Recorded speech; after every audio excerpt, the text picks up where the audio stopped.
پاکستان کا فخر اور پہاڑوں کا بیٹا سمجھے جانے والے علی ستپارہ گزشتہ ایک ہفتے سے لاپتہ ہے۔ 216 گھنٹے گزرنے کے باوجود کوئی امید کی کرن واضح نظر نہیں آ رہی تھی، مگر اب پورے 9 دن بعد ایک ایسی خبر نکل کر سامنے آئی ہے جس کو سن کر آپ بھی حیران رہ جائیں گے۔ پورے 9 دن بعد علی ستپارہ اور جون سنوری کی ڈیوائسز کو ٹریس کر لیا گیا اور یہ ڈیوائسز موونگ بھی کر رہے ہیں، جس کا واضح مطلب یہ ہوتا ہے کہ وہ لوگ زندہ ہے اور K2 کے بیس کیمپ کی طرف حرکت کر رہے ہیں۔ ویڈیو کی مزید تفصیل میں جانے سے پہلے چینل کو سبسکرائب کر کے ساتھ موجود گھنٹی کے نشان کو بھی دبائیں تاکہ آپ کو اس چینل سے جڑی ہر قسم کی ویڈیو کی نوٹیفیکیشن آپ تک پہنچتی رہے۔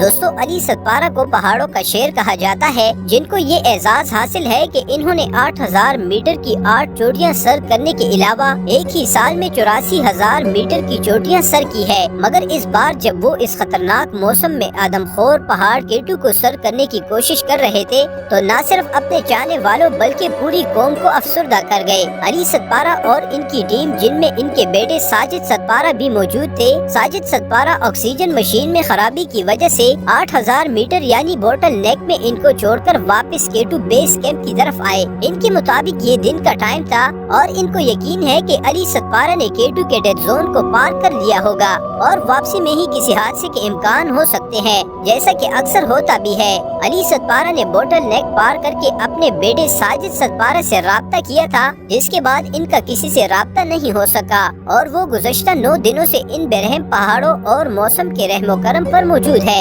ذرائع یہ کہتی ہے کہ پاک فضائیہ کے ریسکیو آپریشن میں علی ستپارہ کے کچھ ممکنہ چیزیں ملی ہے، جن میں ان کے کپڑے اور بیگ وغیرہ موجود تھے، جو کہ ان کے گھر والوں کے حوالے کر لیے گئے تاکہ ان کی پہچان واضح ہو سکے۔ ریسکیو آپریشن بڑی سطح پر شروع ہے اور اس آپریشن کو دنیا کی تاریخ کا سب سے بڑا آپریشن قرار دیا جاتا ہے۔ ویسے تو ماہرین کے مطابق ایسے علاقے اور خطرناک موسم میں 20 گھنٹے کے بعد زندہ رہنا ناممکن ہو جاتا ہے، مگر آپ کو بتا دیں کہ 2008 میں ایک نیپالی کوہ پیما نے 90 گھنٹے ایسے حالات میں زندہ رہ کر دکھایا تھا۔ اس لیے علی ستپارہ، جو کہ پہاڑوں کو اچھی طرح جانتے ہیں اور ان کے تجربے کو دیکھا جائے تو اس بات سے قطعاً انکار نہیں کیا جا سکتا کہ ان کے بچنے کی پاسبلٹیز اب بھی موجود ہے، اور یہ ویڈیو ہم آپ کو ثبوت کے ساتھ دکھانے جا رہے ہیں۔ علی ستپارہ اور ان کی ٹیم کا آخری رابطہ بوٹل نیک سے 4 سے 6 بجنے کے درمیان ہوا تھا اور اسی دوران علی ستپارہ اور ان کی ٹیم نے ڈیتھ زون کو کراس کر لیا تھا، تو اس بات کا قوی امکان موجود ہے کہ واپسی پر کوئی حادثہ رونما ہوا ہے۔ دوستو، انسانی جسم 2000 کی بلندی تک کے لیے بنایا گیا ہے اور اگر اس سے اوپر آپ جاتے ہیں تو آکسیجن کی کمی ہونا شروع ہو جاتی ہے اور آکسیجن کی اس کمی سے انسان کا اپنے دماغ اور جسم پر سے کنٹرول اٹھ جاتا ہے۔ آپ اپنے ہوش و حواس میں نہیں رہتے، آپ کو تھکاوٹ ہونے لگتی ہے اور شاید کچھ ایسا ہی ان کے ساتھ بھی پیش آ سکتا ہے۔ دوسری بات یا پاسبلٹی علی ستپارہ اور ان کی ٹیم کے ساتھ یہ ہو سکتی ہے کہ جب کوئی پیما یا کوئی ٹیم کسی پہاڑ کو سر کرنے جاتی ہے تو نئی رسی لگائی جاتی ہے، تو یہاں پر یہ بات بھی سامنے آتی ہے کہ شاید نئی رسی کی جگہ انہوں نے کسی پرانی رسی کا استعمال کیا ہو جو کسی بھیانک حادثے کا سبب بنی۔ اور خواتین و حضرات، تیسری صورت یہ ہو سکتی ہے کہ شاید کوئی گلیشیئر ٹوٹ گیا ہو، کیونکہ K2 پر ایسے بڑے گلیشیئر موجود ہے کہ 6 گھنٹے تک یہ کوہ پیما ان گلیشیئر یعنی موت کے سائے میں رہتے ہیں۔ تو دوستو، زیادہ تر ماہرین کا کہنا ہے کہ ہو سکتا ہے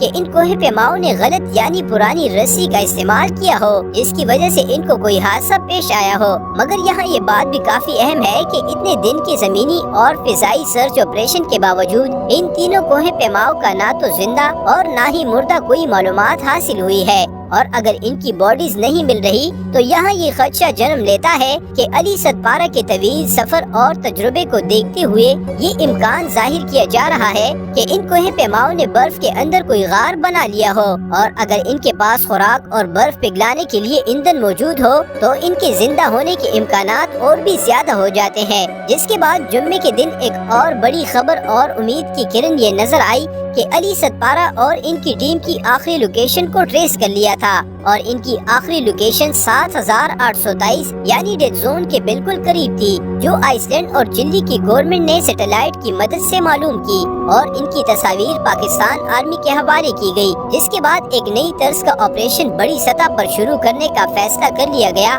جس میں ان کے اہل خانہ نے بھی حامی بری تھی